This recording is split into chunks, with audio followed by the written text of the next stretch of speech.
खबर उन्नाव से है, जहां बजरंग दल ने सरकारी जमीन पर अवैध कब्जे का आरोप लगाया। संगठन के जिला अध्यक्ष आकाश ने बांगरमऊ को सिटी मजिस्ट्रेट को ज्ञापन सौंपकर बांगरमऊ तहसील के शादीपुर गांव में ग्राम पंचायत की भूमि पर अवैध रूप से मदरसा और मजार मस्जिद के निर्माण का दावा किया है। ज्ञापन में आरोप लगाया गया है कि शादीपुर गाँव में लगभग 5 से 7 वर्ष पहले ग्राम पंचायत की करीब 3 बीघा सरकारी भूमि पर अवैध कब्जा कर मदरसा और मजार मस्जिद का निर्माण किया गया है। संगठन का दावा है कि इससे सरकारी भूमि पर स्थायी अतिक्रमण को हो गया है। बजरंग दल ने यह भी उल्लेख किया है कि कथित अवैध स्थल पर लाउड स्पीकर के माध्यम से धार्मिक गतिविधियां संचालित की जा रही हैं। संगठन ने प्रशासन से राजस्व अभिलेखों के आधार पर मामले की जांच कराने और अवैध कब्जा हटाने की मांग की है। बता दें, ज्ञापन में कहा गया कि सार्वजनिक एवं ग्राम पंचायत की भूमि पर अनाधिकृत कब्जा और निर्माण विधि विरुद्ध है।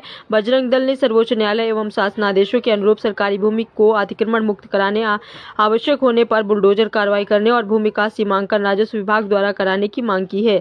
साथ ही अभिलेखों की जांच के आधार पर वास्तु स्थिति स्पष्ट करने को कहा गया है। संगठन ने अनुरोध किया है कि यदि अवैध निर्माण की पुष्टि होती है तो विधि सम्मत प्रक्रिया अपनाते हुए उसे हटाया जाए।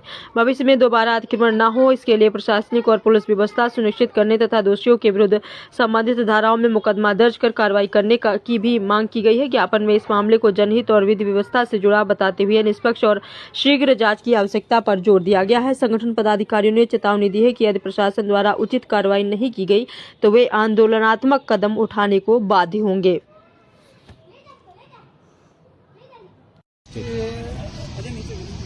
बजरंग दल सर, मेरी कुछ प्रमुख मांगे थी जो कि प्रशासनिक अधिकारियों द्वारा मुझे हमने ज्ञापन दिया।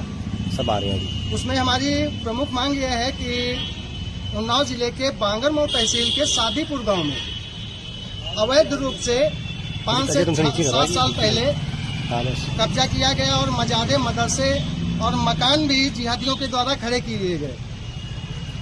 उसको आज राष्ट्रीय बजरंग दल संज्ञान में लिया और ज्ञापन दिया है। मेरा उद्देश्य हिंदू सनातन संगम, क्योंकि हम आज अवैध कब्जा हमारा कोई हिंदू समाज नहीं कर रहा है। जहां देखो वहां जिहादी नजर आएंगे और उनको मुंहतोड़ जवाब देने के लिए राष्ट्रीय बजरंग दल अवश्य जमीनी स्तर पर कार्य कर रहा है और डंके की चोट पे करता रहेगा। क्योंकि ज्ञापन दिया, क्या आश्वासन मिला आपको? आश्वासन मिला है, अगर कार्रवाई नहीं होती है तो उसके लिए हम भी आगे तैयारी किए बैठे हैं। ऐसा नहीं है तैयारी नहीं है, जो कानून के हिसाब से हमने सारे कार्य किए। मजबूरन, जैसे वो एक पप्पू है, राहुल गांधी बोलता है हिंदू हिंसक है, तो इस तरीके से अगर प्रशासनिक अधिकारियों के द्वारा हमें ऐसा अतिक्रमण के विरुद्ध कार्रवाई होती है तो हमें कोई दिक्कत नहीं है। उस पप्पू की तरीके हम नहीं है, हम शांत स्वभाव वाले व्यक्ति हैं। लेकिन अगर कार्रवाई नहीं हुई तो हम 2 हफ्ते बाद उसी मदरसे और मस्जिदों के सामने समस्त हिंदू समाज को ले जाके हनुमान चालीसा पाठ का आयोजन करेंगे। ये हम चेतावनी दे रहे हैं। अगर ऐसा नहीं हुआ तो